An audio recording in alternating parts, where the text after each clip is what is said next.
இப்படித்தான் ஜாக்கிரதையா இருக்கணும். நட்டை உடைக்கலையே, நட்டு உடைச்சா வீக்கம் வச்சிருக்குங்க. நட்டை உடைக்கலாம் இல்ல அவர் நீர் அப்படியே நீ நட்டு உடைக்கும் சொல்றேன்.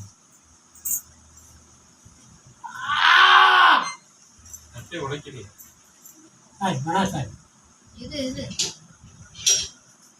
அவங்க உடைக்க கூடாது, வேற யாரோ பக்கத்து யாரையோ கூப்பிட்டு உடைக்கணும்.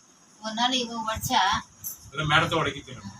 ஆமா நம்மளுக்கு கிட்ட எங்க சேர்த்து உடைச்சா சீக்கிரம் குணமாகும், இல்லாட்டா பைய குணமாகும். இல்ல கை என்னாகும் அப்படின்னா வீக்கம் உள்ள அப்படியே தான் இருக்கும். உடைக்கவே செய்யல.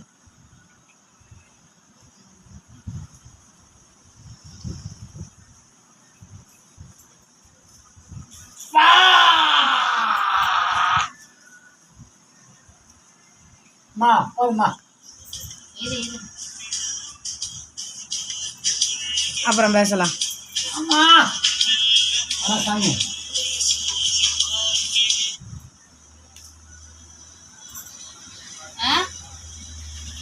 கட்டு கட்டினுக்குறேன் கட்டிங்கிறாங்க.